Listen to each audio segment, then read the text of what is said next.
The Wind in the Willows by Kenneth Grahame.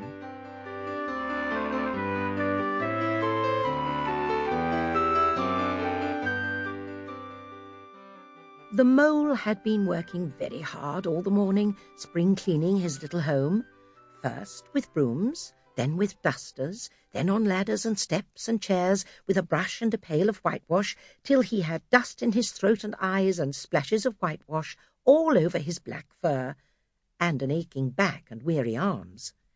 Spring was moving in the air above, penetrating even his dark and lowly little house with its spirit of divine discontent and longing.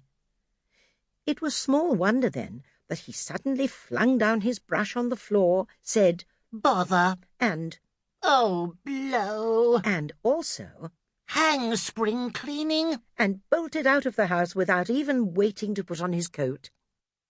Something up above was calling him imperiously, so he scraped and scratched and scrabbled and scrooged, working busily with his little paws and muttering to himself, "Up we go, up we go," till at last, pop, his snout came out into the sunlight, and he found himself rolling in the warm grass, saying, "Ah, this is fine.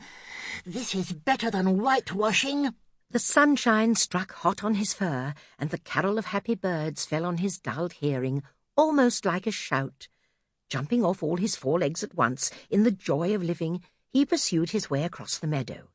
Hither and thither he rambled, along the hedgerows, across the copses, finding everywhere birds building, flowers budding, leaves thrusting, everything happy and progressive and occupied. And instead of having an uneasy conscience pricking him and whispering, "Whitewash, whitewash, whitewash," he somehow could only feel how jolly it was to be the only idle dog among all these busy citizens. He thought his happiness was complete when, as he meandered aimlessly along, suddenly he stood by the edge of a full-fed river. Never in his life had he seen a river before.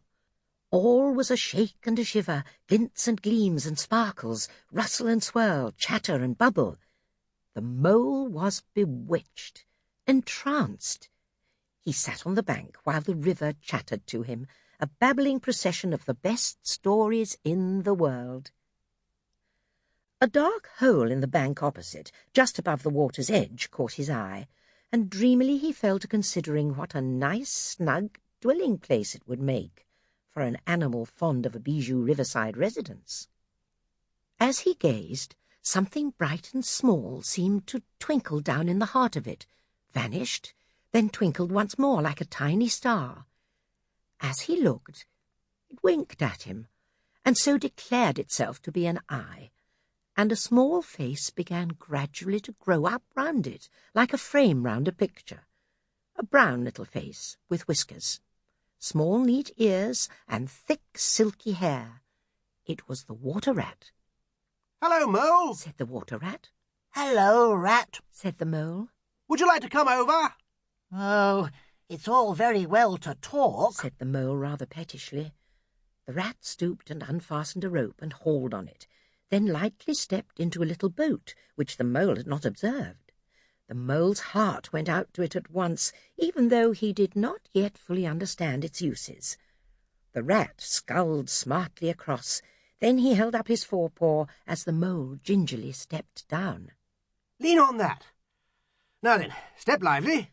And the mole, to his surprise and rapture, found himself seated in the stern of a real boat. "This has been a wonderful day," Mole said as the rat shoved off. "Do you know, I've never been in a boat before in my life." "What? Well, what have you been doing then?" cried the rat.